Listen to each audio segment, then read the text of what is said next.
ஆமாம், இந்த முகாமை கூட்டுத்தாபனத்தின் கடமைகள், நாங்கள் தொடர் மாடிகள் சம்பந்தமாக முகாமை கூட்டுத்தாபனத்துக்கு இருக்கிற கடமைகளை பார்த்து கொண்டிருக்கின்றோம். முதலாவது நாங்கள் பார்த்தோம், இந்த முகாமை கூட்டுத்தாபனமானது பொது அம்சங்களை முறையாக பேணுதல் வேண்டும், அது பயன் தரக்கூடிய விதத்தில் வைத்திருத்தல் வேண்டும், செயற்பாட்டுக்கு உகந்த விதத்தில் அது காணப்பட வேண்டும், நல்ல நிலையில் காணப்பட வேண்டும். இதனுடைய பொறுப்பு முகாமை கூட்டுத்தாபனத்துக்கு பொறுப்பு சுமத்தப்பட்டிருக்கின்றது. அதாவது ஒவ்வொரு சொந்தக்காருக்கும் சுமத்தப்பட்டிருக்கின்றது.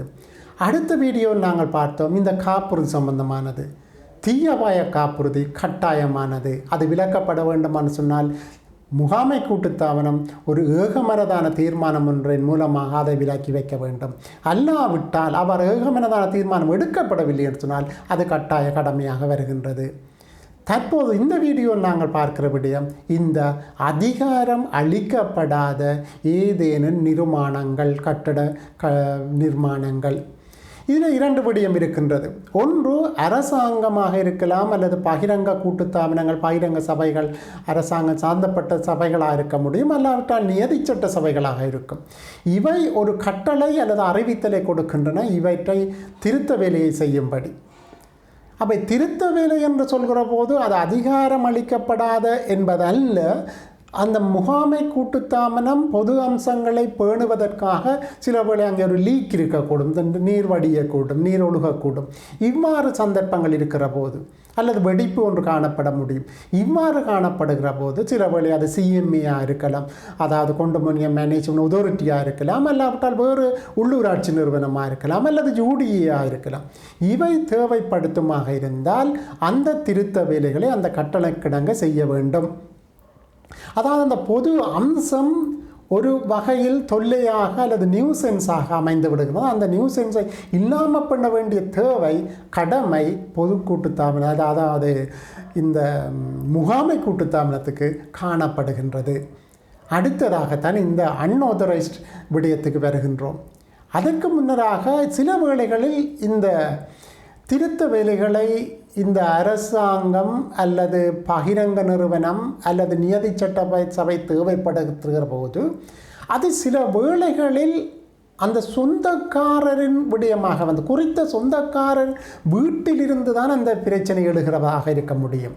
சில வேளை நாங்கள் நீர் என்று சொல்கிறப்போ அந்த நீர் கசிவு குறித்த வீட்டில் இருந்து எழுகின்றதாக இருக்க முடியும். அவ்வாறாக இருந்தால் அந்த வீட்டு சொந்தக்காரர் தான் அதனை திருத்தும். அது பொது அம்சத்தின் ஊடாக, வெளிச்சுவர் ஊடாக வரக்கூடும், ஆனால் வருகின்ற இடம் வீட்டுக்குள்ளிருந்து வருகின்றது. ஆகவே அந்த வீட்டு சொந்தக்காரர் தான் அதுக்கு பொறுப்பாக இருக்க வேண்டும். ஆகவே முகாமை கூட்டுத்தாபனம் அந்த வீட்டு சொந்தக்காரரை திருத்தும்படி கூற முடியும். அடுத்த விடயம்தான் இந்த முரணான இல்லை அன்ஆத்தரைஸ்ட் கன்ஸ்ட்ரக்ஷன் என்று சொல்லக்கூடிய, அதாவது ஒவ்வொரு அப்பார்ட்மெண்ட்டுக்கும் காணப்படுகின்ற ஒரு கட்டிட வரைபடம் இருக்கின்றது. இந்த கட்டிட வரைபடத்திற்கு முரணாக எவரும் கட்டிடத்தை திருத்துவதோ மாற்றுவதோ முடியாது, செய்யக்கூடாத விடயம், அது தடை செய்யப்பட்டிருக்கின்றது. ஆகவே இது சம்பந்தமாக அந்த நிர்மாணத்தை அன்ஆத்தரைஸ்ட் கன்ஸ்ட்ரக்ஷன் அதனை நகற்றும்படி யூடிஏ கேட்க முடியும், அல்லாவிட்டால் லோக்கல் அத்தாரிட்டி கேட்க முடியும், அல்லாவிட்டால் சிஎம்ஏ அதாவது கண்டோமினியம் மேனேஜ்மெண்ட் அத்தாரிட்டி கேட்டுக்கொண்டால் அதற்கிணங்க முகாமை கூட்டுத்தாபனம் செயற்படுதல் வேண்டும். அடுத்த இதில் ஒரு விடயம் இருக்கின்றது. இந்த தனித்தனி சொந்தக்காரர்கள் செய்ய வேண்டும் என்று சொன்னால், அவர் செய்யாவிட்டால் என்ன செய்ய வேண்டும் என்று சொன்னால் அதனை முகாமை கூட்டுத்தாபனம் செய்து முடிக்க வேண்டும். அவர் முகாமை கூட்டுத்தாபனம் செய்து முடித்த பின்னர் அந்த சொந்தக்காரனிடமிருந்து சட்டபூர்வமாக மீள அறவிட முடியும். அந்த கட்டணம் எவ்வாறு அறவிட முடியும் என்பதை நாங்கள் பிறகு பார்க்க இருக்கின்றோம்.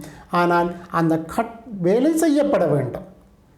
வேலை செய்த அவர் அந்த சொந்தக்காரரை செய்யாத போது நாங்கள் ஏற்கனவே பார்த்துருக்கோம், இனியும் பார்க்க இருக்கின்றோம், இவர்கள் உள்நுழைய முடியும், வீட்டுகள் உள்ளிருந்து பார்வையிட முடியும்.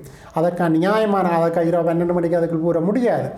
நியாயமான நேரத்தில் அறிவித்தல் கொடுத்து அங்கு செல்ல முடியும். அறிவித்தல் கொடுக்க முடியாத போது செல்லும், அதை நாங்கள் தெளிவாக பின்னர் பார்ப்போம். ஆக இந்த வழிமுறைகள், சட்டத்தினால் தேவைப்படுத்துகின்ற வழிமுறைகளை பின்பற்றி அவருடைய வீட்டுக்குள் சென்று அந்த பிழையை திருத்தி விட வேண்டும். அதாவது பொது அம்சத்துக்கு தொல்லை கொடுக்கின்ற விடயத்தை திருத்தி அமைக்க முடியும். அதன் பின்னர் அதற்கு ஏற்படுகின்ற அந்த செலவை அவர் முகாமை கூட்டுத்தானம் அந்த சொந்தக்காரன் வந்து அறவிட முடியும் சட்ட ரீதியாக. இத்துடன் இந்த கடமையை கடமையுடன் நாங்கள் முடித்துக்கொள்வோம். வேறொரு கடமை சந்தமாக பின்னர் பார்ப்போம். நன்றி.